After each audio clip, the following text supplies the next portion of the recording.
Hello friends, welcome back. आप सभी का पुनः हमारे इस प्लेटफॉर्म पर स्वागत है। आज हम जो हमारे पीवाईक्यू बचे हैं लोकसभा से उन्हें करेंगे। इससे की जो जो इससे पहले की जो वीडियो थी उसमें हमने लोकसभा से संबंधित 30 पीवाई करे थे। अब जो 31 से आगे के लिए देखते हम।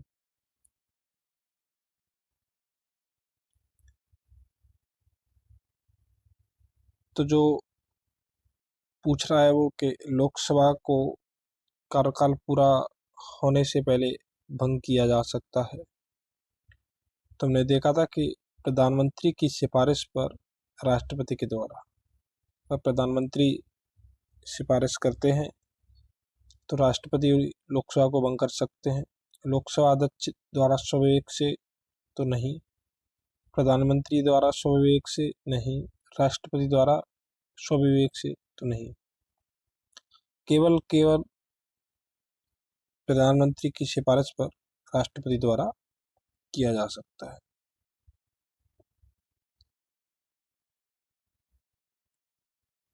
अनुच्छेद 85(2) ख या बी के अनुसार लोकसभा को कार्यकाल पूरा होने से पहले भंग किया जा सकता है।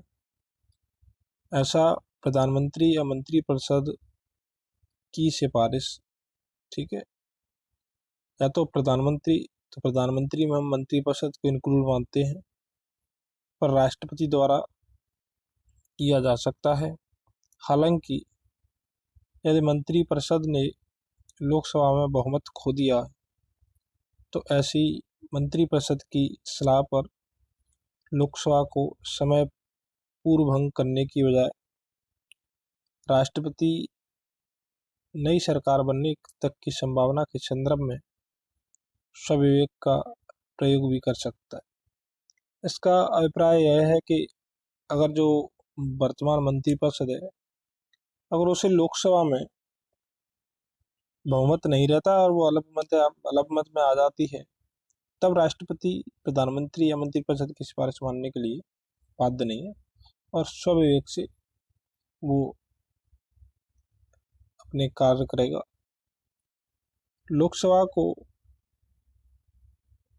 लोकसभा को उसके कार्य की समाप्ति के पूर्व ही भंग किया जा सकता है। राष्ट्रपति द्वारा उसकी इच्छानुसार तो गलत है, स्पीकर द्वारा ये भी गलत है, राष्ट्रपति द्वारा मंत्रिपरिषद की सलाह पर तो ये सही है, राष्ट्रपति द्वारा अध्यक्ष की सलाह पर तो ये गलत है। तो तीसरा सही है, राष्ट्रपति द्वारा मंत्रिपरिषद की सलाह पर।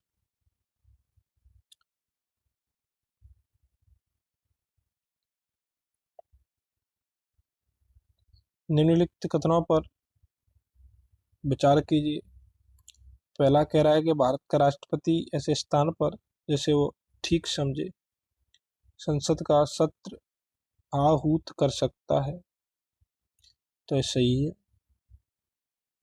भारत का संविधान एक वर्ष में संसद के 3 सत्रों का प्रावधान करता है, किंतु सभी 3 सत्रों का चलाया जाना अनिवार्य नहीं, तो स्टेटमेंट गलत है। इसमें 3 के बजाय 2, तो कम से कम 2 सत्रों का प्रावधान करता है। अगला कह रहा है कि एक वर्ष में दिनों की कोई न्यूनतम संख्या निर्धारित नहीं है जब संसद का चलना आवश्यक हो, तो स्टेटमेंट भी सही है। संविधान में केवल इतना कहा गया है कि एक वर्ष में यानी 2 बार कम से कम, यानी 6 महीने से ज़्यादा गैप नहीं होना चाहिए, यानी 2 बार संसद को बैठक करना होगा। लेकिन बैठक कितने समय तक होगी, कितने टाइम तक होगी, वो समय नहीं दिया गया है। बस 2 बार बैठक करना अनिवार्य है। वो सदन का अध्यक्ष और राष्ट्रपति के ऊपर निर्धारित करता है कितने दिन बैठक चलती है और कितने दिन नहीं। तो इस तरीके से जो ऑप्शन सी है, क्योंकि उपरोक्त कथनों में से कौन से सही ये पूछ रहा था वो। तो भारतीय संविधान के अनुच्छेद 85(1) में वर्णित है कि राष्ट्रपति समय समय पर संसद के प्रत्येक सदन को ऐसे समय और स्थान पर जो वह ठीक समझे अधिवेशन के लिए आहूत करेगा, किंतु उसके एक सत्र की अंतिम बैठक और आगामी सत्र की प्रथम बैठक के लिए नियत तारीख के बीच 6 मास का अंतर नहीं होगा। यानी 6 माह का तो हो सकता है, लेकिन उससे ज़्यादा नहीं होगा। अतः इससे स्पष्ट है कि भारत का राष्ट्रपति ऐसे स्थान पर जिसे वो ठीक समझे संसद का सत्र आह्वान कर सकता है। अनुच्छेद 85(1) के एक से यह अर्थ भी लगाया जा सकता है कि 2 अधिवेशन बैठकों के मध्य 6 मास से अधिक का अंतर नहीं होगा। अतः संविधान एक वर्ष में संसद के न्यूनतम 2 सत्रों का प्रावधान करता है, परंतु एक वर्ष में दिनों की कोई न्यूनतम संख्या निर्धारित नहीं है जब संसद का चलना आवश्यक हो।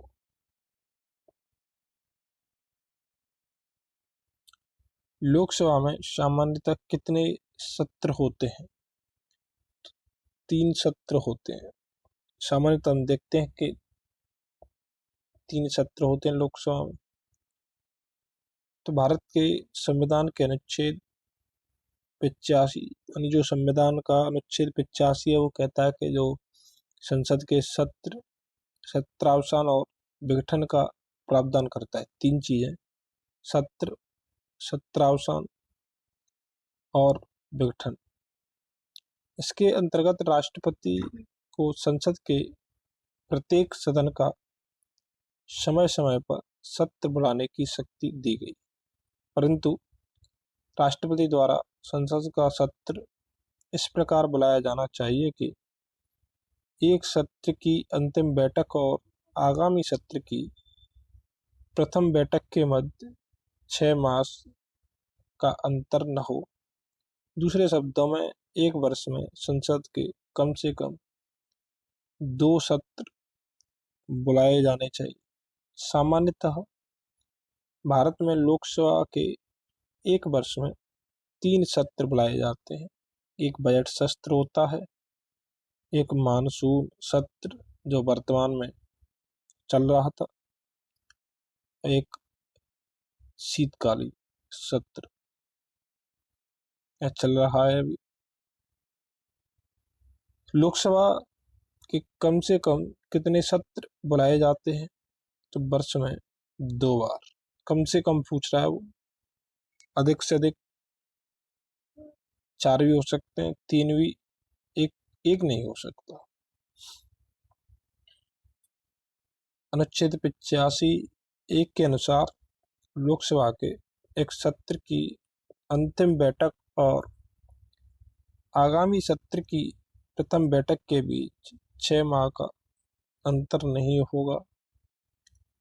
इस प्रकार लोकसभा के कम से कम वर्ष में 2 सत्र बुलाए जाते हैं। लोकसभा की बैठक समाप्त की जा सकती है तो एक तो स्थगन है, विघटन और सत्रावसान। तो इन सभी के द्वारा लोकसभा की बैठक समाप्त की जाती है। बस अंतर यह है कि स्थगन लोकसभा का अध्यक्ष करता है, उसके कुछ दिन बाद राष्ट्रपति सत्रावसान की घोषणा करता है, और जब राष्ट्रपति विघटन की घोषणा करता है तब फिर नई लोकसभा के लिए प्रक्रिया शुरू हो जाती है। विघटन का अभिप्राय होता है कि लोकसभा का जो कार्यकाल है उसका समाप्त हो जाना। तो लोकसभा की जो बैठक है वो स्थगन, सत्रावसान और विघटन द्वारा समाप्त की जा सकती है। स्थगन लोकसभा अध्यक्ष करता है, जबकि सत्रावसान अनुच्छेद 85 2 और बी के अनुसार और विघटन 85 2 बी के अनुसार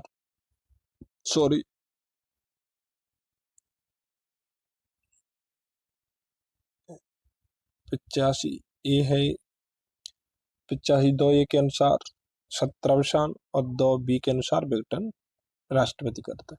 तो आपको इतना ध्यान रखना है, स्थगन लोकसभा अध्यक्ष करता है।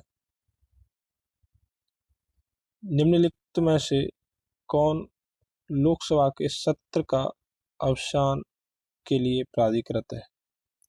तो अवसान पूछ रहा है, यानी सत्रावसान, तो फिर वो राष्ट्रपति।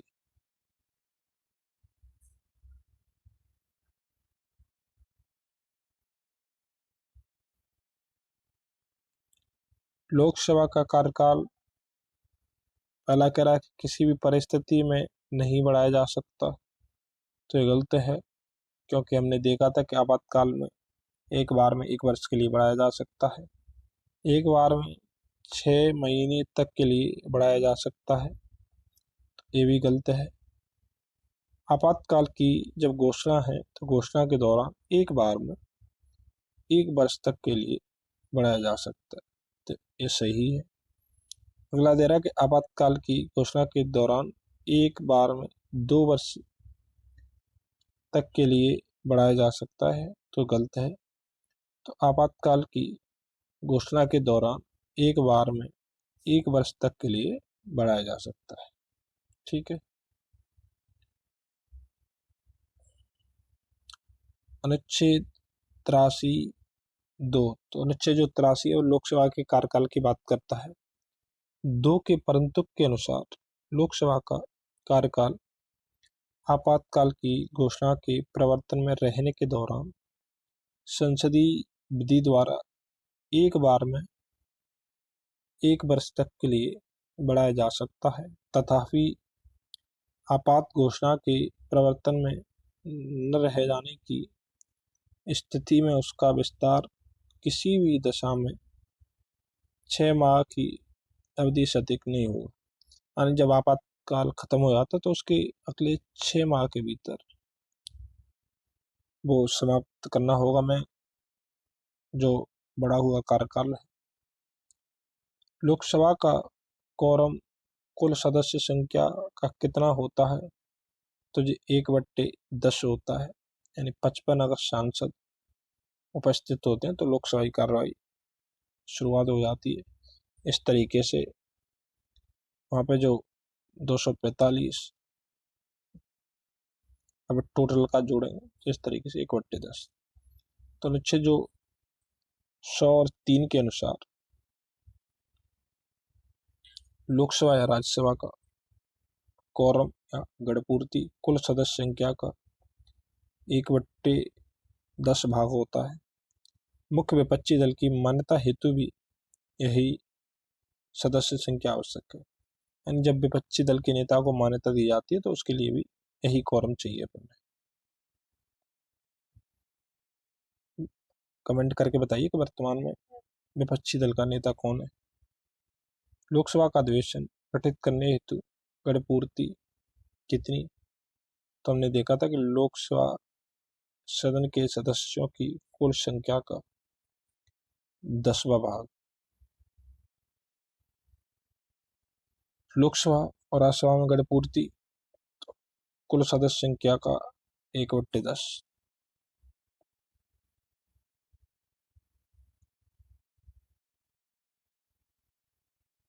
कौन सा राज्य सबसे अधिक प्रतिनिधि लोकसभा में भेजता है? तो उत्तर प्रदेश। तो उत्तर प्रदेश में 80 लोकसभा सदस्य हैं।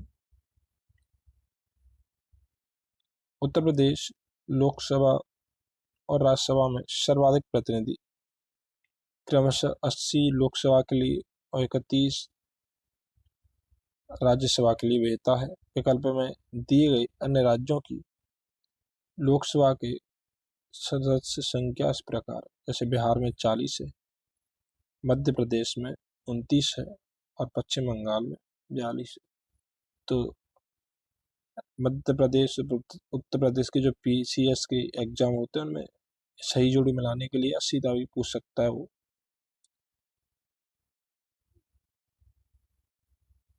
भारत में किस राज्य का लोकसभा एवं राज्यसभा में प्रतिनिधित्व सर्वाधिक है? तो हमने देखा था उत्तर प्रदेश में 80 और 31। मध्य प्रदेश में हमने 29 और 11।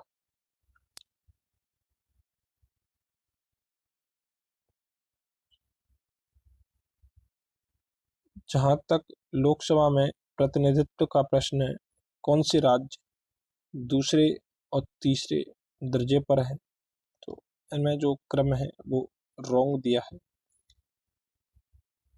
प्रश्न काल में बिहार एवं मध्य प्रदेश का विभाजन नहीं हुआ था, यानी जो क्वेश्चन पहले का है, तो उस समय बिहार में लोकसभा सीटों की जो संख्या थी वो 54 और महाराष्ट्र में 48 थी।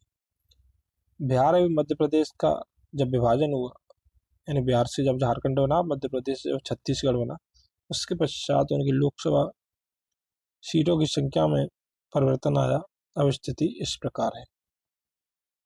तो सबसे पहले आपको पहले 3 स्थान ध्यान रखने हैं, यानी पहले उत्तर प्रदेश 80 सीटों के साथ, दूसरा महाराष्ट्र 48 सीटों के साथ, तीसरा पश्चिम बंगाल 42 सीटों के साथ, और ये तीनों ही स्टेट जनसंख्या के मामले में फर्स्ट, दूसरा, तीसरा स्थान रखते हैं, क्योंकि जो लोकसभा में सीटों का आवंटन है वो जनसंख्या के आधार पर है।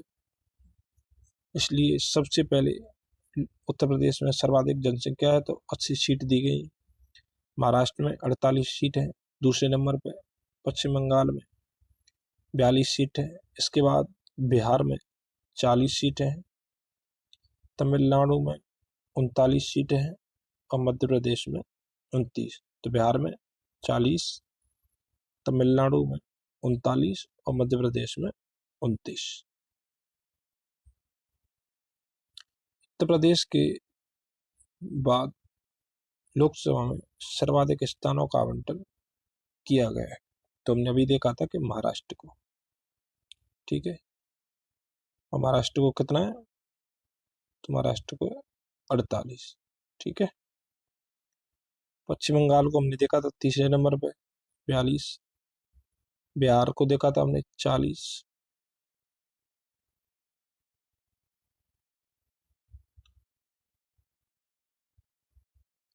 लोकसभा के कितने स्थान राजस्थान के लिए निर्धारित है? तो 25 जो स्थान है वो राजस्थान के लिए निर्धारित है। लोकसभा में राजस्थान हेतु 25 सीटें निर्धारित हैं, जिनमें जो 4 सीटें हैं वो अनुसूचित जाति यानी SC के लिए और 3 सीटें अनुसूचित जनजाति यानी ST के लिए।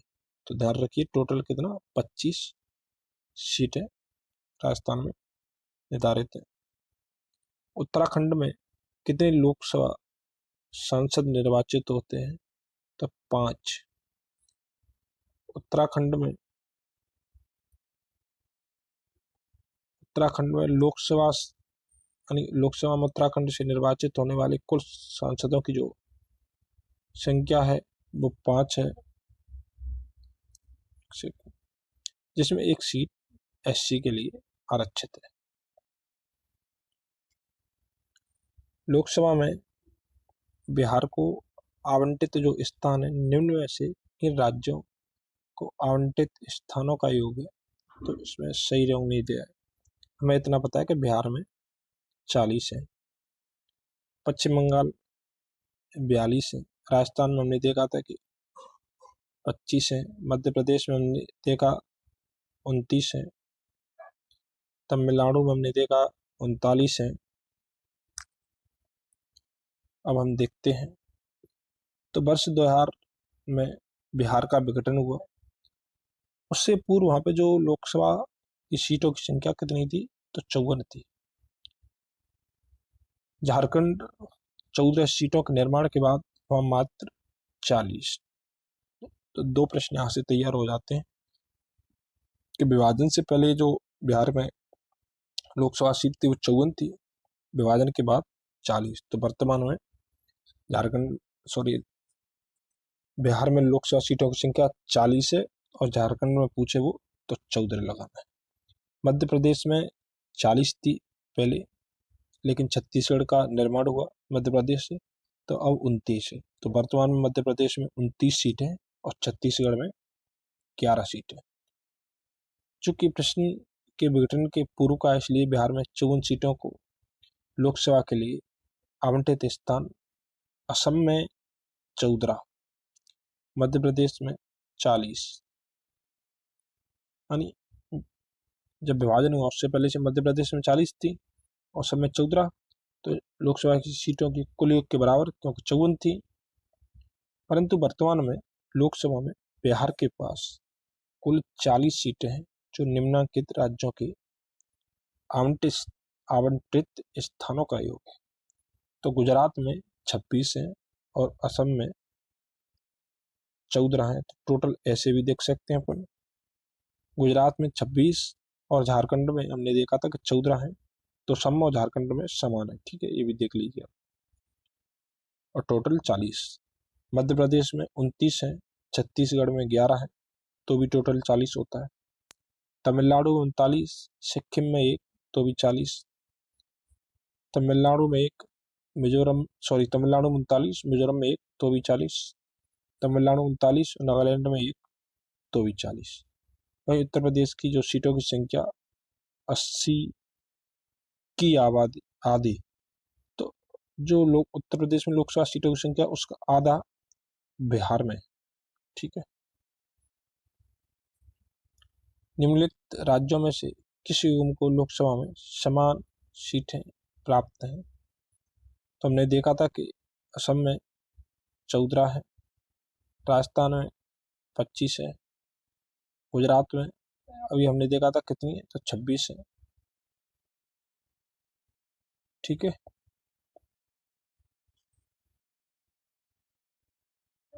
मध्य प्रदेश में हमने 29, तमिलनाडु हमने 39 और पश्चिम बंगाल में हमने 42।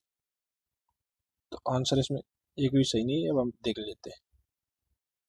पंजाब में 13 है, कितनी है पंजाब में? 13 सीट है। असम में हमने अभी देखा था कि 14 सीट है असम में।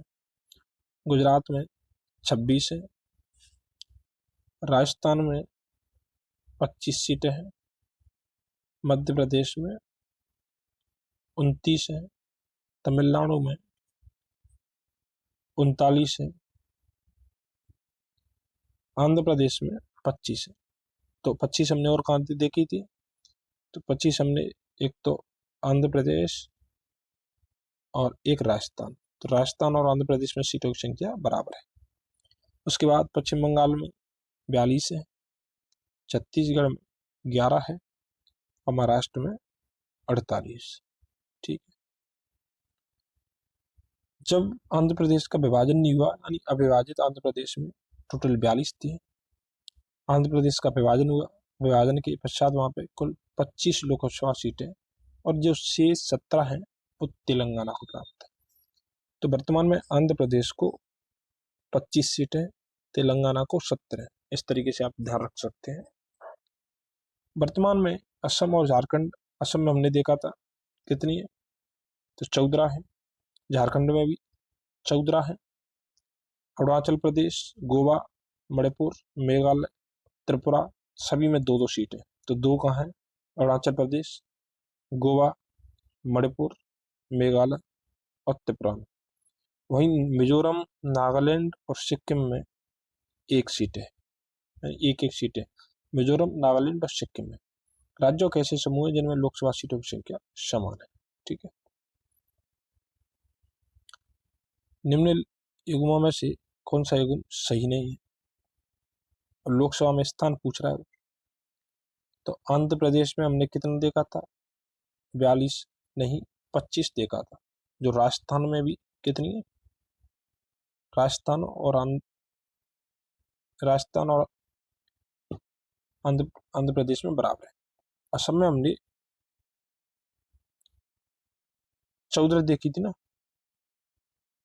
तो ये गलत हो गया। ठीक है, इसके बाद पश्चिम बंगाल। अब जी प्रश्न पहले का है, पश्चिम बंगाल में हमने कितनी देखी थी, तो सबसे पहले 80 लोकसभा में, उसके बाद 48 महाराष्ट्र में और 42 पश्चिम बंगाल में। पंजाब में कितनी थी, एक बार हम कंफर्म कर लेते हैं, पंजाब में कितनी थी, तो पंजाब में 13। ठीक है, अब जो प्रश्न है वो गलती कहाँ पे, गलती यहाँ पे कि जो असम है उसमें गलती दे दिया है, 14 होना चाहिए था, और जो आंध्र प्रदेश है अब उसमें 25 है, विभाजन के पश्चात जो 42 है। तो इस तरीके से इसमें दो ए और बी दोनों गलत है। ठीक है, लोकसभा में राज्यों के प्रतिनिधित्व को सुमिलित कीजिए। तो हमने देखा था कि आंध्र प्रदेश में कितनी है विभाजन के पश्चात, 25, तमिलनाडु में 39, महाराष्ट्र में 48, छत्तीसगढ़ में 11 और पश्चिम बंगाल में 42। ठीक है, तो पहले का सी, तो तीनों गलत हो गए। पहले का सी है, तो यहाँ पे देखते हैं बोल, तो पहले का जो सी है इसी में, सॉरी इसमें, क्योंकि दूसरे का चौथा होना चाहिए, दूसरे का तमिलनाडु का 5वां है। जो तमिलनाडु 39, पहला दूसरा तीसरा चौथा 5वां, तो फिर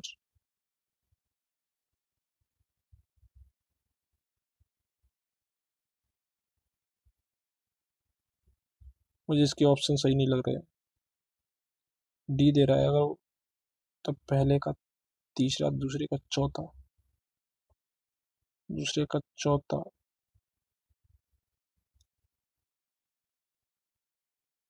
तो तमिलनाडु का तो 39 है ना, यानी रॉन्ग है जी आंसर। ठीक है,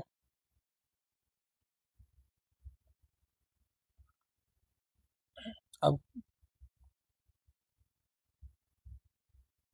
निम्नलिखित राज्यों और संघ राज्य क्षेत्रों के समूह में से किसकी लोकसभा केवल एक सीट है, तो गोवा, मेघालय, नागालैंड। तो गोवा में तो हमने देखा था कि 2 सीट हैं, तो ये तो गलत हो गया। मणिपुर, दादर नागर हवेली, पुडुचेरी में, अरुणाचल प्रदेश में हमने देखा था कि 2 सीटें, तो ये भी गलत हो गया। चंडीगढ़, सिक्किम और मिजोरम में 1 सीट है, तो चंडीगढ़, सिक्किम, मिजोरम, नागालैंड और पुडुचेरी में लोकसभा की मात्र 1 सीट है। कहाँ पे, चंडीगढ़ में, सिक्किम में, मिजोरम में, नागालैंड में और पुडुचेरी में, यानी 1, 2, 3, 4 और 5 राज्य ऐसे हैं जहाँ पे 1 सीट है। त्रिपुरा, लेकिन गोवा, मेघालय, मणिपुर, दादर नागर हवेली और दमन दीप तथा अरुणाचल प्रदेश में 2-2 सीटें हैं। तो 2 कहाँ पे, त्रिपुरा में, गोवा में, मेघालय में, मणिपुर में, दादर नगर हवेली तथा दमन दीप और अरुणाचल प्रदेश में लोकसभा की 2-2 सीटें हैं। ध्यातत्व है कि दादर और नागर हवेली तथा दमन और दीप संघ राज्य क्षेत्रों को आपस में विलय कर दिया गया। ठीक है, तो ये करंट से संबंधित है, पहले अलग अलग थे, अब उनको एक ही केंद्र शासित प्रदेश बना दिया है। निम्नलिखित में से किस राज्य से लोकसभा के 2 सदस्य निर्वाचित किए जाते हैं, तो हमने देखा था कि त्रिपुरा से 2 मेंबर इलेक्टेड किए जाते हैं। और हमने क्या देखा था, देखिए सिक्किम में कितनी है, तो सिक्किम में 1 है, मिजोरम में भी 1 है और नागालैंड में 1 है, तो त्रिपुरा से 2। निम्नलिखित में से कौन सा लोकसभा का सर्वाधिक बड़ा क्षेत्रफल के अनुसार पूछ रहा है निर्वाचन क्षेत्र है, तो फिर लद्दाख सबसे बड़ा निर्वाचन क्षेत्र है। क्षेत्रफल के आधार पर 5 बड़े लोकसभा निर्वाचन क्षेत्र क्रमशः, सबसे पहला लद्दाख है, ये डाटा याद मत रखिए। दूसरा बाड़मेर है, तीसरा कच्छ है, चौथा अरुणाचल पूर्व है तथा अरुणाचल पश्चिम है। तो सबसे पहला ध्यान रख लीजिए आप लद्दाख। और दूसरा पूछता है तो बाड़मेर जो राजस्थान में, तीसरा कच्छ जो कि गुजरात में है, और अरुणाचल प्रदेश पूर्व और अरुणाचल प्रदेश पश्चिम। क्षेत्रफल की दृष्टि से सबसे छोटा जो लोकसभा निर्वाचन क्षेत्र है वो चांदनी चौक जो कि दिल्ली में है। तो सबसे बड़ा लद्दाख आप ध्यान रखिए और सबसे छोटा चांदनी चौक। अब पूछ रहा कि डिलीमिटेशन के बाद यूपी में निर्वाचकों की संख्या के अनुसार सबसे बड़ा लोकसभा संसदीय क्षेत्र, तो ये ऑप्शन सही नहीं। आंसर देखते हैं हम। 2008 में जो परिसीमन लागू हुआ था उसके बाद वर्तमान में 2019 के लोकसभा चुनाव के आंकड़ों के अनुसार उत्तर प्रदेश में निर्वाचकों की अनुसार सबसे बड़ा लोकसभा जो संसदीय क्षेत्र है वो गाजियाबाद है। ये डाटा ध्यान रखने की जरूरत नहीं। इसके बाद गौतम बुद्ध नगर और उन्नाव का स्थान है, तो सबसे बड़ा गाजियाबाद है, उसके बाद गौतम बुद्ध नगर है, फिर उन्नाव का स्थान आता है। वर्तमान में लोकसभा के निर्वाचन क्षेत्र के लिए चुनाव व्यय की अधिकतम सीमा क्या है? लोकसभा के निर्वाचन क्षेत्र के लिए तो इसमें कोई भी गलत नहीं है, तो उसमें 70 से 95 लाख इसकी लिमिट है। 70 यानी छोटे राज्यों के लिए और 95 यानी बड़े राज्यों के लिए, जैसे गोवा मणिपुर हुआ तो 70 और 95, तो 70 से 95 के बीच ऐसा कोई ऑप्शन हमें दिख नहीं रहा। तो प्रश्नकाल के में लोकसभा के निर्वाचन क्षेत्र के लिए जो प्रत्याशी हेतु चुनाव व्यय की अधिकतम जो सीमा थी वो 40 लाख रुपए थी। वर्तमान में 6 जनवरी 2022 से जो करंट अपडेट है, लोकसभा निर्वाचन क्षेत्र के लिए चुनाव व्यय की अधिकतम सीमा 95 लाख रुपए है। बट कुछ जो राज्य संघीय क्षेत्रों में 75 लाख रुपए तथा विधानसभा निर्वाचन क्षेत्र के लिए 40 लाख रुपए अधिकतम, और कुछ राज्य और संघीय राज्य क्षेत्रों में 28 लाख। तो इस तरह देख सकते हैं हम 70 से 95 के बीच। 70 का जो छोटे राज्य हैं जैसे मणिपुर और गोवा, और यहाँ पे 28 से लेके 40। ठीक है, कहाँ पे? तो राज्यों की जो विधानसभा के चुनाव होते हैं उनमें। लोकसभा चुनाव के मामले में सामान्य वर्ग के उम्मीदवारों तथा अनुसूचित जाति और जनजाति के उम्मीदवारों द्वारा जमा की जाने वाली जमानत राशि क्या है? तो इसमें भी ये डाटा सही नहीं है। आंसर देखते हैं हम सीधा। लोक प्रतिनिधित्व अधिनियम 1951 यानी रिप्रेजेंटेटिव जो एक्ट है की धारा जो 34 है, उसके तहत प्रश्नकाल में राशि सामान्य वर्ग अनुसूचित जनजाति के उम्मीदवारों के लिए 10,000 रुपये और 5,000 रुपये थी। 2000 में 10 में इसमें हमने संशोधन किया, और जिसका जो उद्देश्य था वो जो अगंभीर जो प्रत्याशी है उनकी संख्या कम करने के लिए। तो अब लोकसभा में सामान्य वर्ग के लिए 25,000 रुपये, और जो अनुसूचित जाति या जनजाति का है उसमें आधे यानी 12,500 रुपये। वहीं अगर विधानसभा में सामान्य वर्ग का जो कोई भी कैंडिडेट है उसके लिए 10,000 रुपये, और अनुसूचित जाति जनजाति के लिए 5,000 रुपये। ठीक है, तो आधा।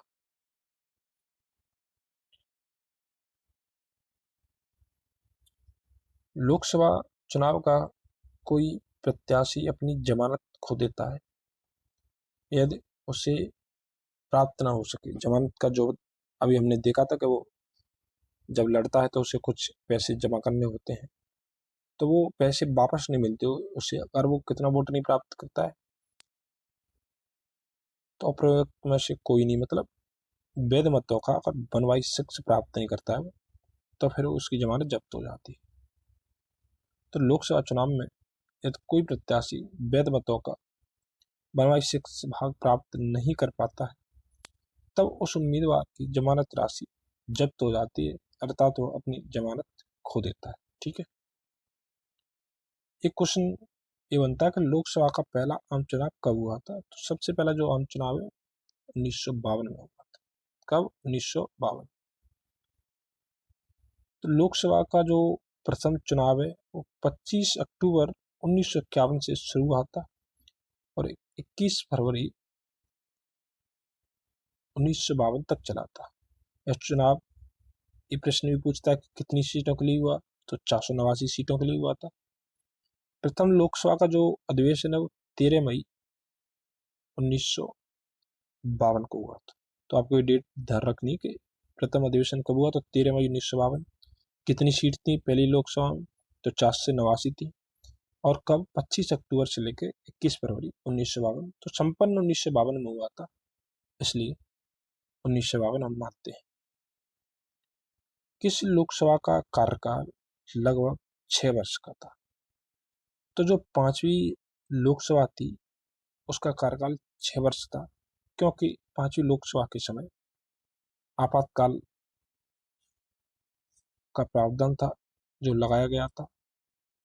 इस वजह से उसका कार्यकाल 1 वर्ष के लिए बढ़ा दिया गया था। तो 5वीं लोकसभा का जो कार्यकाल है वो लगभग 6 वर्ष का था, जिसने 15 मार्च 1971 से 18 जनवरी 1977 तक कार्य किया। इस समय आपातकाल लागू था। 9वीं लोकसभा कब भंग की गई, तो मार्च 1991। तो 9वीं लोकसभा का जो गठन है वो 2 दिसंबर 1989 को हुआ था और 13 मार्च 1991 को भंग की गई। इस समय जब सरकार थी तो वो गठबंधन की सरकारें थी, तो बनने और भंग करने में कुछ ज़्यादा समय नहीं था। समर्थन कोई वापस ले लेता तो फिर सरकार अल्पमत में आ जाती थी। भारत में 12वीं लोकसभा के लिए निर्वाचन हुए थे, तो फरवरी 1998 में। ठीक है,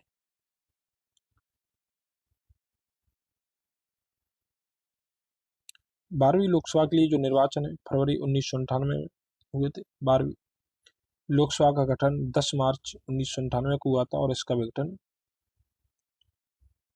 26 अप्रैल 1999 को हुआ था। निम्नलिखित में से कौन एक सही सुमेलित नहीं है। तो चुनाव वर्ष है और वो लोकसभा के चुनाव वर्ष पूछ रहा है, तो 11वीं का 1996 में तो सही है। 7वीं का 1982 में, ये गलत है। 13वीं का 1999, 9वीं का 1989।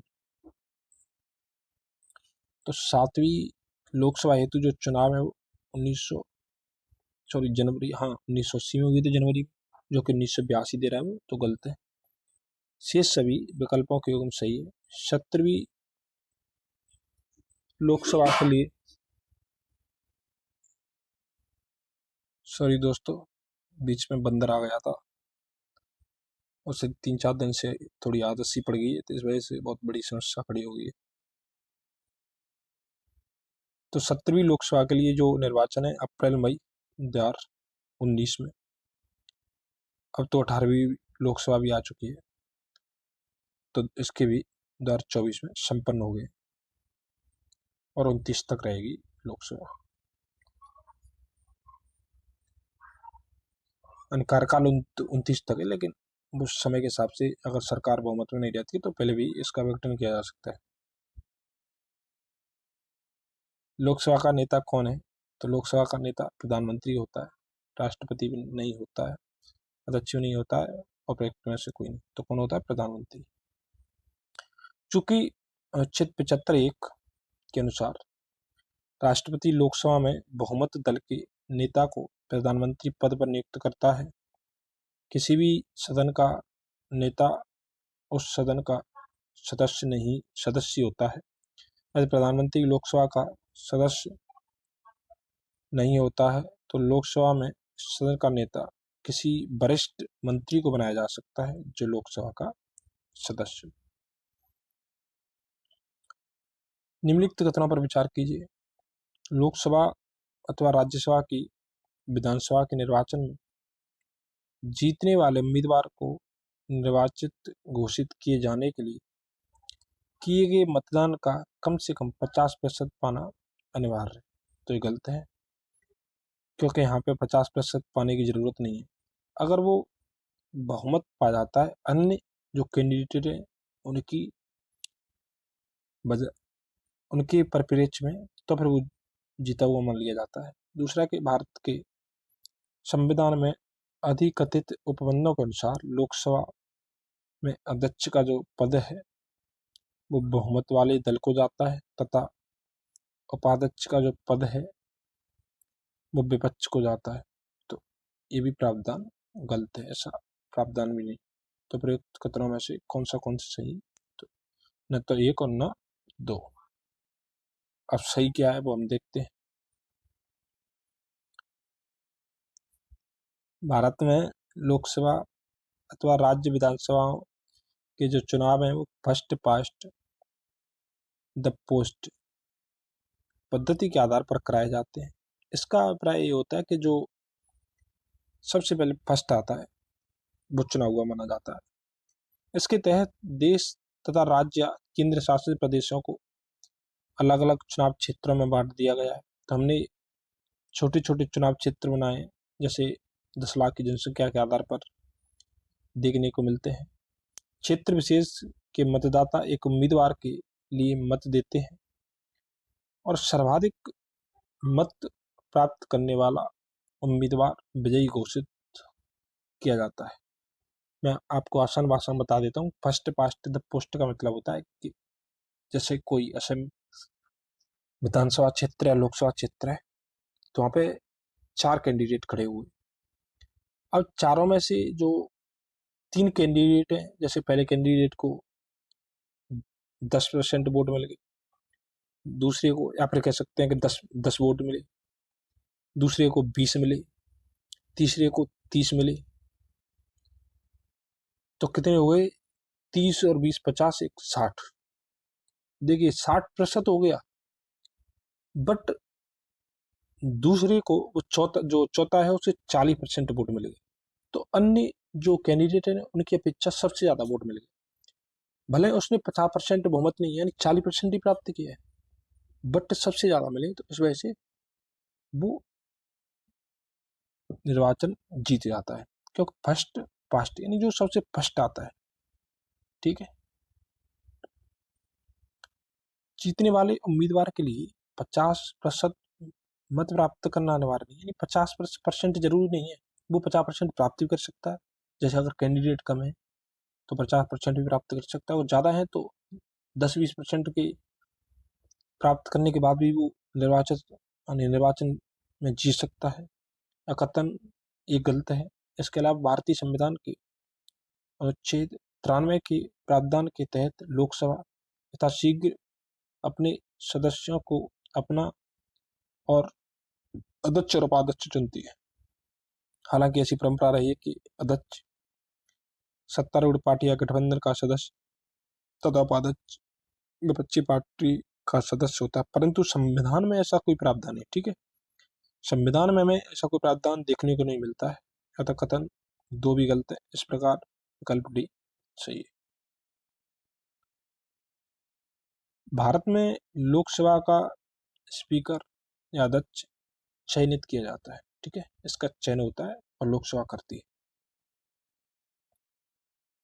तो संविधान के अनुच्छेद 93 में उपबंधित है कि लोकसभा यथाशीघ्र अपने 2 सदस्यों को, जिनमें एक अध्यक्ष और एक उपाध्यक्ष चुनेगी। चूज शब्द दिया है, ठीक है। और जब जब अध्यक्ष या उपाध्यक्ष का पद रिक्त होगा तब तब लोकसभा किसी अन्य सदस्य को यथास्थिति अध्यक्ष या उपाध्यक्ष चुनेगी। टिप्पणी, तो यहाँ अध्यक्ष उपाध्यक्ष को चुनने का आशय चयनित होने से, क्योंकि डायरेक्ट इलेक्शन नहीं होता है।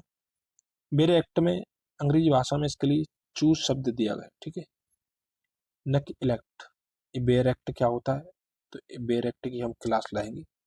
उसमें जितने भी जो संवैधानिक प्रावधान है, जैसे अनुच्छेद है, तो उनका अच्छी तरीके से विस्तार पूर्वक वर्णन किया गया है। लोकसभा के स्पीकर का जो निर्वाचन होता है वो लोकसभा के सभी सदस्यों द्वारा। सभी का प्राय है कि यहाँ पे जो निर्वाचित मनोनीत होते थे उनका प्रावधान अब हटा दिया है। और वो कौन से संविधान संशोधन के द्वारा हटाया गया है वो कमेंट करके बताइए। तो संसद के सभी सदस्यों द्वारा तो गलत हो जाएगा, क्योंकि सभी में राज्यसभा भी शामिल हो जाएगी, जो कि गलत है। प्रत्यक्ष रूप से जनता द्वारा, तो ये गलत है। लोकसभा में बहुमत प्राप्त दल के सदस्यों द्वारा, नहीं, तो लोकसभा के सभी सदस्यों के द्वारा इनका निर्वाचन होता है। लोकसभा के स्पीकर का जो चयन है लोकसभा के सभी सदस्यों द्वारा किया जाता है। निम्न में से कौन अपने पद की शपथ नहीं लेता? तो स्पीकर अपने पद की शपथ नहीं लेता, क्योंकि जो स्पीकर है वो सबसे पहले सांसद है और वो सांसद के तौर पर शपथ ले चुका होता है। इसलिए जब स्पीकर बनता है वो, तो उसे शपथ लेने की अलग से जरूरत नहीं होती। प्रश्नानुसार दिए गए विकल्पों में से स्पीकर यानी लोकसभा अध्यक्ष अपने पद की शपथ नहीं लेता। वह पहले ही लोकसभा सदस्य या सांसद के तौर पर पद की शपथ ले चुका होता है, अतः वो स्पीकर के तौर पर शपथ नहीं लेता, जबकि अन्य अपने पद की शपथ ग्रहण करते हैं। निम्नलिखित में से कौन अपने पद की शपथ नहीं लेता? तो अभी हमने देखा था स्पीकर अपने पद की शपथ नहीं लेता। लोकसभा का जो अध्यक्ष है वो अपना त्यागपत्र किसे सौंपता है? तो जो अध्यक्ष है वो अपना त्यागपत्र उपाध्यक्ष को। तो एक चेक एंड बैलेंस है हमारे यहाँ पे कि जो उपाध्यक्ष है वो अध्यक्ष को सौंपेगा और जो अध्यक्ष है वो उपाध्यक्ष को सौंपेगा। संविधान के अनुच्छेद 94 बी के अनुसार लोकसभा का अध्यक्ष उपाध्यक्ष को संबोधित अपने हस्ताक्षर सहित लेख द्वारा अपना पद त्याग सकता है, ठीक है। लोकसभा अध्यक्ष अपना त्यागपत्र संबोधित करता है, तो लोकसभा के उपाध्यक्ष को हमने अभी देखा था, और अध्यक्ष उपाध्यक्ष, ठीक है। तो चेक एंड बैलेंस। लोकसभा के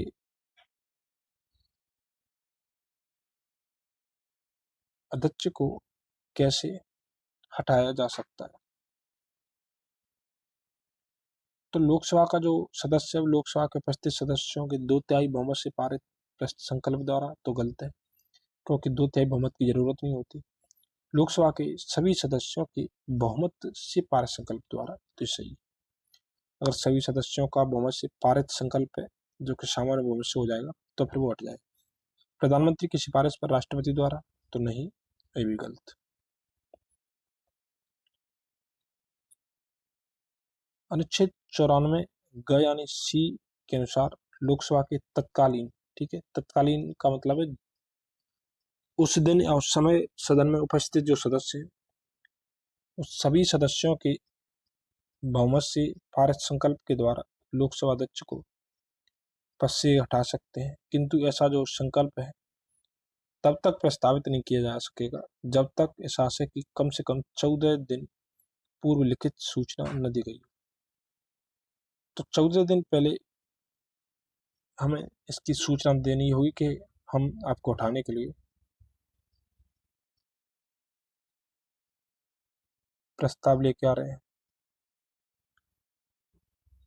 लोकसभा अध्यक्ष को उसके कार्यकाल की समाप्ति से पूर्व पद से हटाया जा सकता है। एक सेकंड, शायद मुझे लग रहा है कि बंदर आ गया। हेलो, चलिए बंदर नहीं है, भाभी जी।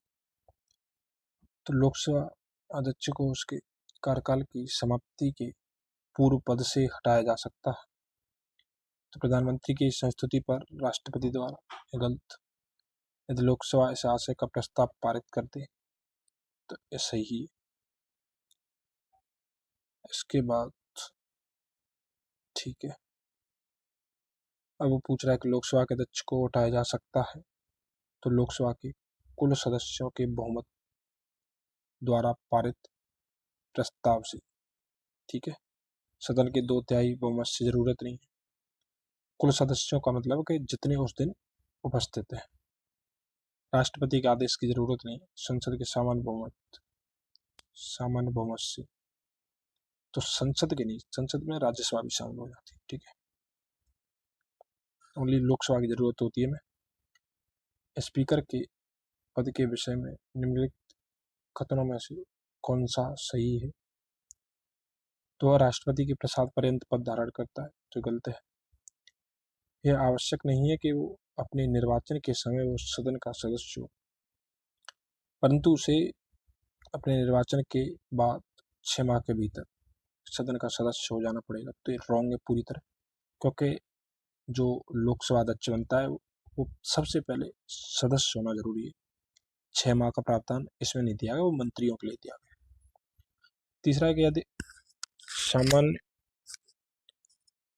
अवधि से पूर्व सदन को भंग कर दिया जाए तो उसे अपना पद छोड़ना होगा।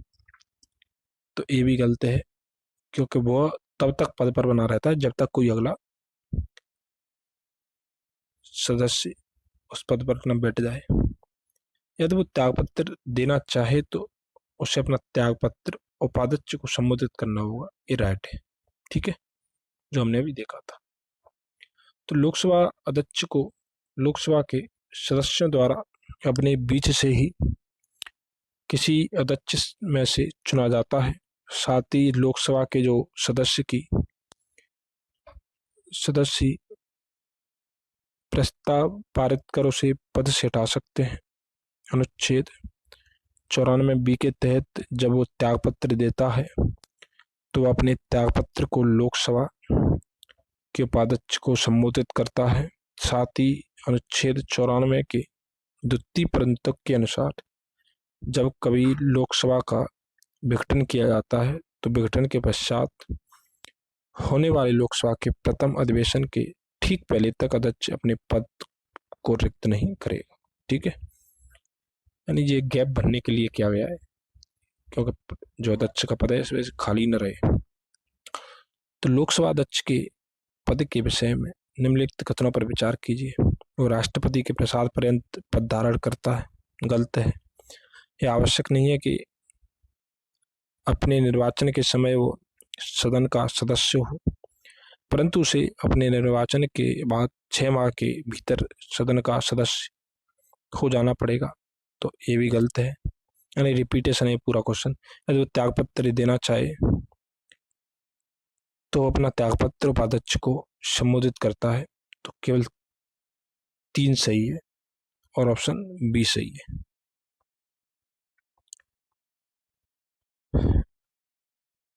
अगला प्रश्न है, प्रोटेम स्पीकर का कर्तव्य होता है। तो सबसे पहले आप ये जानिए कि प्रोटेम स्पीकर होता कौन है। तो जब लोकसभा का निर्वाचन होता है, निर्वाचन के बाद प्रथम बैठक होती है। उस बैठक में राष्ट्रपति किसी वरिष्ठ सदस्य को प्रोटेम स्पीकर नियुक्त करेंगे। प्रोटेम जो स्पीकर है उसका जो मुख्य कार्य है कि जो निर्वाचित सांसद हैं उन्हें शपथ दिलाना और नए अध्यक्ष की निर्वाचन प्रक्रिया, यानी जब नया अध्यक्ष निर्वाचित हो जाता है तो इसका पद अपने आप समाप्त हो जाता है। तो निर्वाचित जो अध्यक्ष है उस तब तक प्रोटेम स्पीकर का पद रहता है। तो सदस्यों को शपथ दिलाना मुख्यतः, क्योंकि सदस्य शपथ लेने के बाद फिर अपने स्पीकर और डिप्टी स्पीकर के लिए निर्वाचन करते हैं वो, यानी उसके बाद जैसे ही उनका निर्वाचन हो जाता है तो इसका जो पद है वो अपने आप समाप्त हो जाता है। तब भी शपथ दिलाना। नवनिर्वाचित सदन में लोकसभा अध्यक्ष के चुनाव से पूर्व सदन के सामान्यतः वरिष्ठ सदस्यों को प्रोटेम स्पीकर के रूप में चुना जाता है, जो कि नवनिर्वाचित सदस्यों को शपथ दिलाता है। तो मुख्यतः इसका जो कार्य है वो शपथ दिलाने का है। प्रोटेम स्पीकर सामान्यतः किसे नियुक्त किया जाता है? तो नवनिर्वाचित लोकसभा के वरिष्ठ सदस्यों में से एक को। ठीक है, क्यों एक ही प्रोटेम स्पीकर है, एक से ज्यादा है नहीं, तो एक ही चुना जाएगा।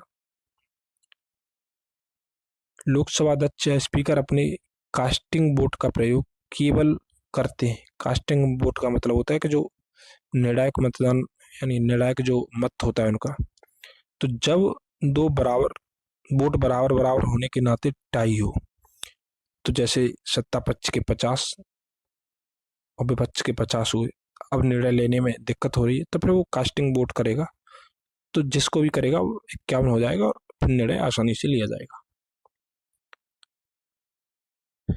अनुच्छेद 100 के 1 के तहत लोकसभा अध्यक्ष स्पीकर को अपने कास्टिंग या वोट या निर्णायक मत का जो प्रयोग है केवल तब करते हैं जब किसी विषय के संदर्भ में हुए मतदान में सत्ता पक्ष विपक्ष दोनों के वोट बराबर होने के कारण टाई की स्थिति हो, परंतु अनुच्छेद 96(2) के तहत वह उसे पद से हटाने के प्रस्ताव पर प्रथमतः मत देने का अधिकार है, किंतु मत बराबर रहने की दशा में मत देने का अधिकार नहीं है।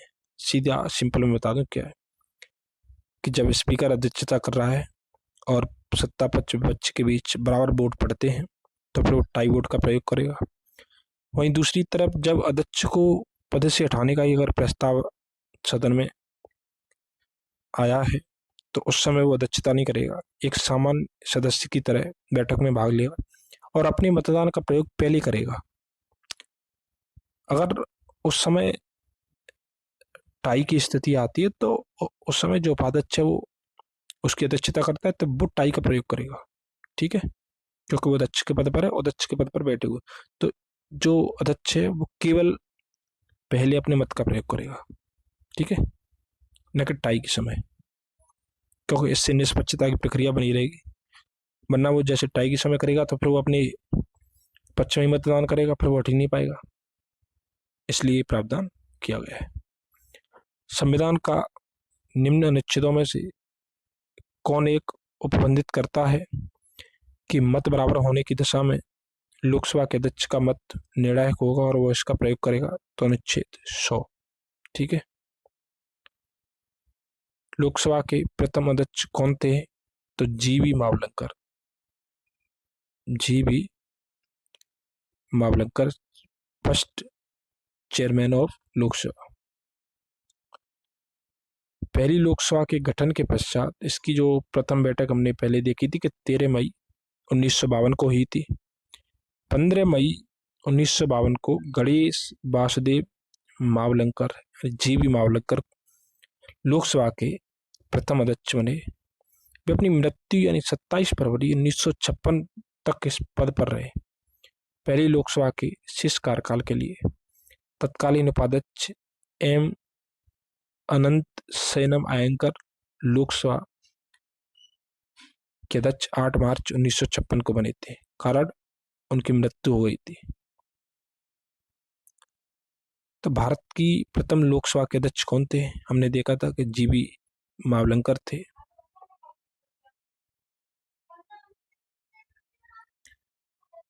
प्रथम स्पीकर जिनके विरुद्ध लोकसभा में अविश्वास का प्रस्ताव लाया गया था तो जीवी मावलंकर थे पहले। 15 दिसंबर 1954 को आचार्य जेबी कृपलानी सहित विपक्ष के 21 सांसदों द्वारा लोकसभा के प्रथम अध्यक्ष गणेश वासुदेव मावलंकर को पद से हटाने का हेतु प्रस्ताव लाया गया था। इनके विरुद्ध यह प्रस्ताव 18 दिसंबर 1954 को लोकसभा द्वारा अस्वीकृत यानी पारित नहीं हो पाया था।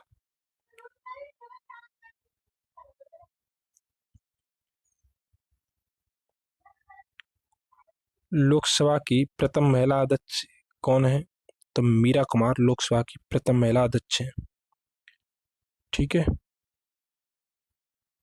अच्छा, आपसे प्रश्न है कि लोकसभा की दूसरी महिला अध्यक्ष कौन है? चलिए मैं इतना बता देता हूँ, मध्य प्रदेश के इंदौर से संबंध रखती हैं। कमेंट करके बताइए।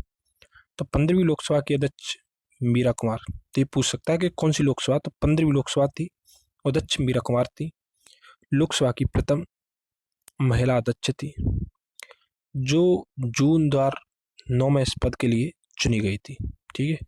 वर्तमान में 7वीं लोकसभा के अध्यक्ष ओम बिरला और 18वीं के भी ओम बिरला है। ठीक है।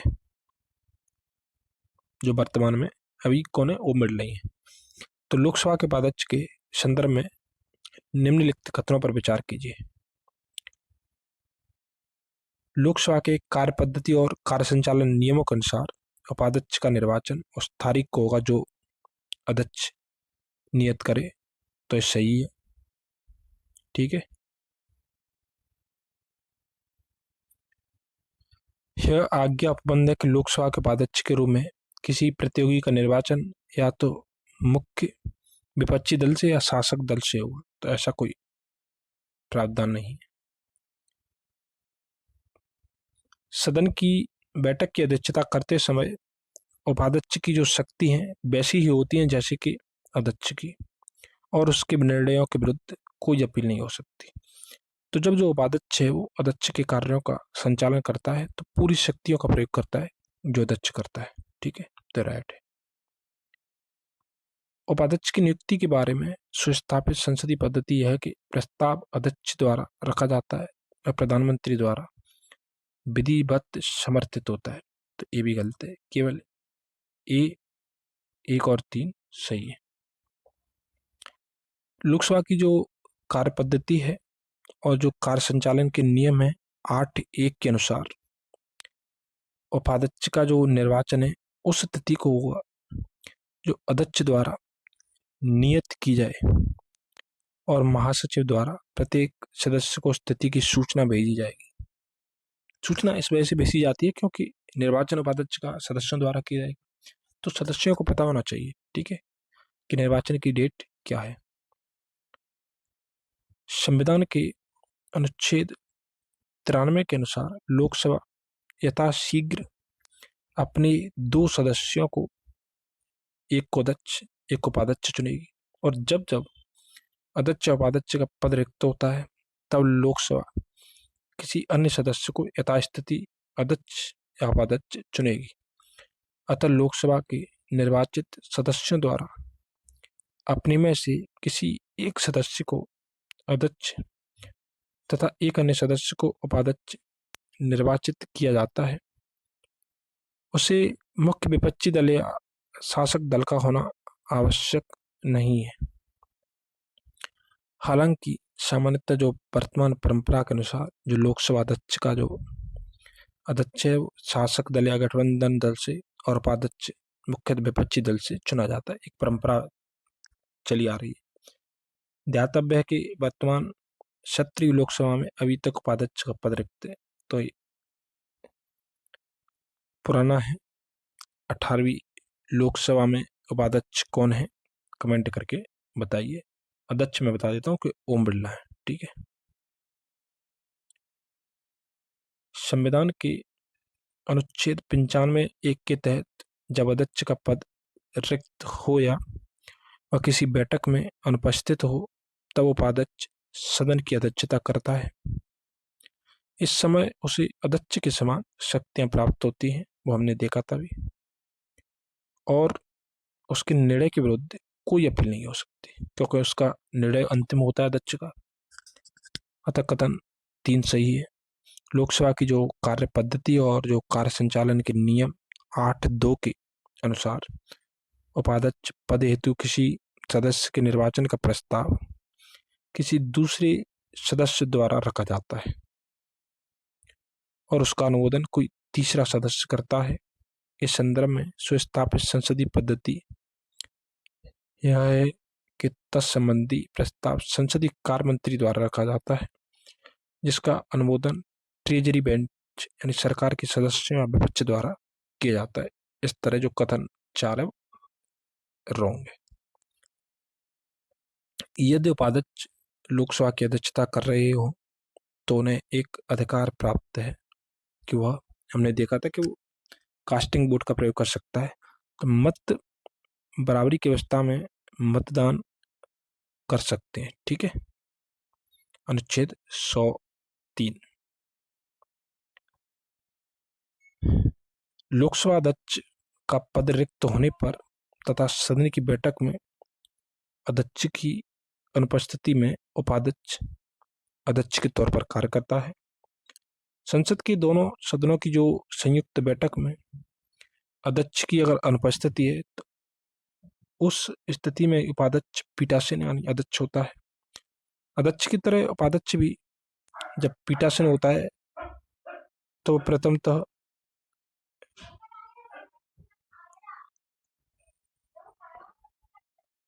मत नहीं दे सकता, केवल बराबर होने की दशा में मत दे सकता है। इसके अलावा अध्यक्ष के रूम में कार्य करते हुए लोकसभा के विचार विमर्श में भाग नहीं ले सकता है। जब अध्यक्ष पीठासीन होता है तो उपाध्यक्ष सदन के अन्य सदस्यों की तरह होता है। उस स्थिति में उसे बोलने, कार्रवाई में भाग लेने और किसी प्रश्न पर मत का अधिकार होता है। लोकसभा के वर्तमान उपाध्यक्ष कौन है, आप कमेंट करके बताइए। ठीक है, तो इनमें से कोई नहीं। प्रश्नकाल में जब 1999 में लोकसभा के उपाध्यक्ष PM सईद थे। वर्तमान में जनवरी 2023 की स्थिति के अनुसार लोकसभा के अध्यक्ष भारतीय जनता पार्टी के ओम बिरला है, जबकि उपाध्यक्ष का पद रिक्त है। तो रिक्त नहीं है अब। ठीक है, क्योंकि 17वीं की बात कर रहा है, 18वीं की बात, तो 18वीं आप बताइए कमेंट करके। ठीक है, निम्नलिखित में से कौन प्रथम जनजाति लोकसभा अध्यक्ष थे? तो PS संगमा ऐसे पहले व्यक्ति तो जो जनजाति सदस्य के रूप में और जनजाति अध्यक्ष के रूप में नियुक्त हुए थे। तो PS संगमा वर्ष 1995 में प्रथम जनजाति केंद्रीय मंत्री बने थे और 1996 में वो लोकसभा के पहले जनजाति अध्यक्ष बने थे। लोकसभा का सचिवालय सीधे नियंत्रित होता है। तो जो लोकसभा का सचिवालय है वो लोकसभा के अध्यक्ष द्वारा, ठीक है, तो लोकसभा के अध्यक्ष में कार्य करता है। लोकसभा सचिवालय लोकसभा के अध्यक्ष के निर्देश और नियंत्रण में कार्य करता है। उसे सचिवालय के कर्मचारियों पर, सदन के परिसर पर और संसद भवन संपदा पर सर्वोच्च प्राधिकार प्राप्त है। वह अपने इस प्राधिकार का प्रयोग लोकसभा के महासचिव की सहायता से करता है। लोकसभा सचिवालय प्रत्यक्ष रूप से किसकी देखरेख में कार्य करता है? तो अभी हमने देखा था कि लोकसभा अध्यक्ष की देखरेख में कार्य करता है। 15वीं लोकसभा में महिला सदस्यों से संबंधित निम्नलिखित कथनों पर विचार कीजिए। तो इसका जो आंसर है वो सही नहीं दिया गया, लेकिन एक बार हम इसके कथनों पर विचार कर लेते हैं। वे लोकसभा के कुल सदस्यों के 10% से कम है। अधिकतम महिला सदस्य भारतीय राष्ट्रीय कांग्रेस से है। राजस्थान से 3 महिला सदस्य निर्वाचित हुई है और अधिकतम महिला सदस्य उत्तर प्रदेश से निर्वाचित हुई है। तो ये 15वीं लोकसभा की बात करता है। ठीक है,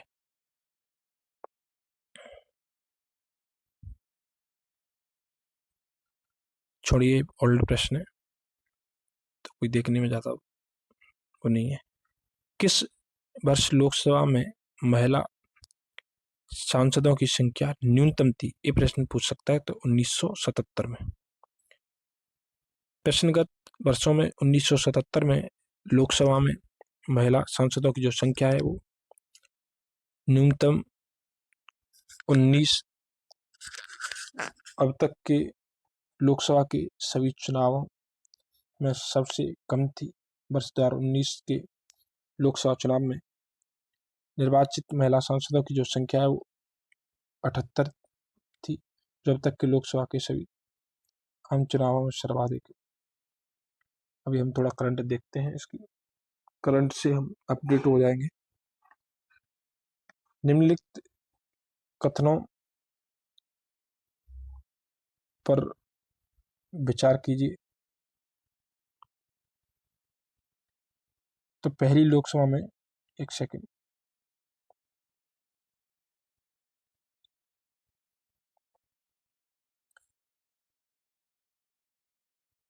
पहली लोकसभा में विपक्ष में सबसे बड़ा राजनीतिक दल स्वतंत्र पार्टी थी, तो ये गलत है।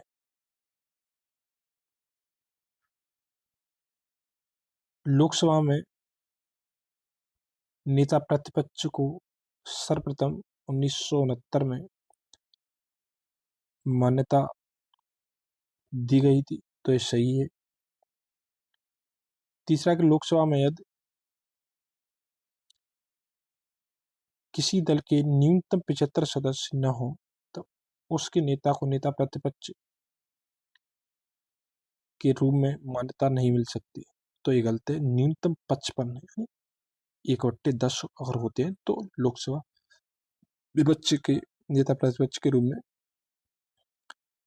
मान्यता मिल सकती है। और वर्तमान हमारे नेता प्रतिपक्ष श्री राहुल गांधी जी हैं।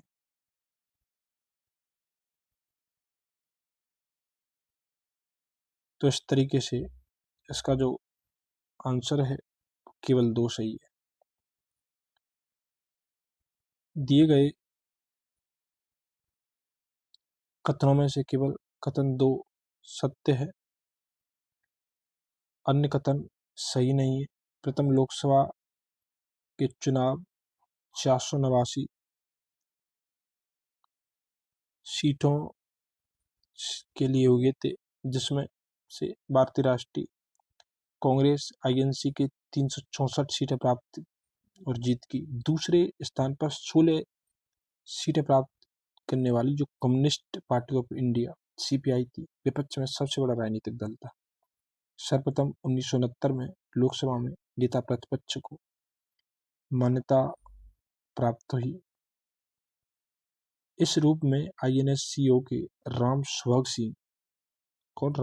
स्वरूप सिंह को चुना गया था। लोकसभा में किसी दल के नेता को नेता प्रतिपक्ष के रूप में मान्यता अगर चाहिए तो उसे लोकसभा के कुल सदस्य संख्या के 1/10, ठीक है, सांसद होने आवश्यक है।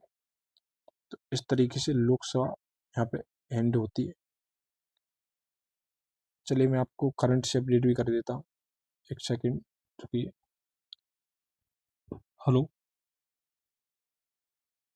तो दोस्तों मैंने अभी देखा कि मैंने एक बार कंफर्म किया, तो करंट अपडेट में जो लोकसभा का उपाध्यक्ष का जो पद है अभी खाली बता रहा है, यानी इस पद पर कोई नहीं है। तो एक तो ये करंट अपडेट है। एक दूसरा जो महिलाओं से करंट अपडेट है ये है कि जो 17वीं लोकसभा थी उसमें महिलाओं की जो संख्या थी सदस्यों की वो 78 थी, और जो 18वीं लोकसभा का निर्वाचन हुआ 2024 में तो उसमें केवल 74 महिलाएं ही निर्वाचित हो चुकी हैं, यानी निर्वाचित हो चुकी हैं, यानी 4 कम है पहले के अपेक्षा, ठीक है।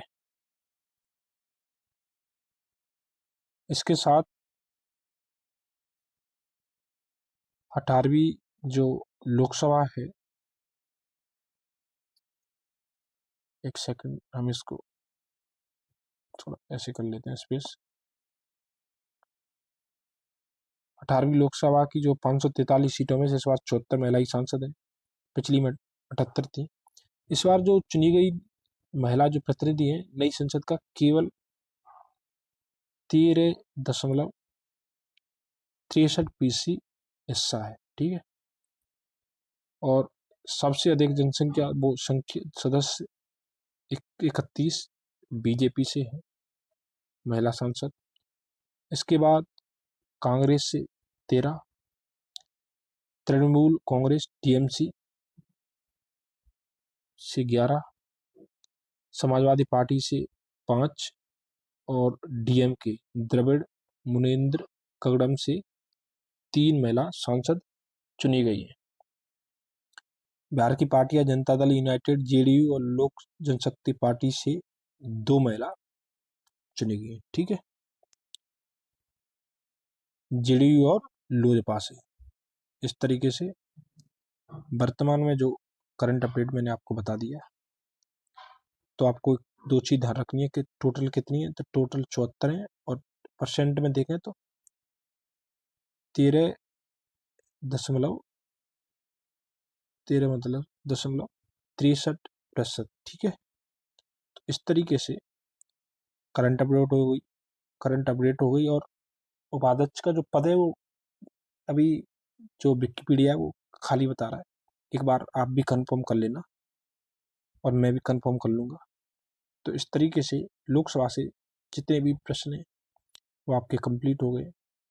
अब मुझे नहीं लगता कि कोई भी अगर प्रश्न आए और आपसे वो गलत हो, बस आपको अच्छी तरीके से अगर एक बार समझ में नहीं आता है तो 2 बार रिवीजन कर लेना है। एक चीज़ और कि जब कभी जैसे मैं वीडियो नहीं बना पाता या नहीं डाल पाता हूँ, तो आप जो पीछे की वीडियो हैं उनका रिवीजन करते रहिए। आप ये मन सोचिए कि आगे की पढ़नी है, क्योंकि जो पहले की वीडियो है वो अगर आपका क्लियर है तो आगे का मैं आपको करा दूंगा। आप ये टेंशन न लें, जितना भी बचा है मैं पूरा कंप्लीट कराऊंगा, एक एक प्रश्न को और एक एक थ्योरी को एंड लास्ट तक करा के तभी खत्म करूंगा इसको। बीच में नहीं छोड़ूंगा, कोई भी चीज मैं बीच में नहीं छोड़ता।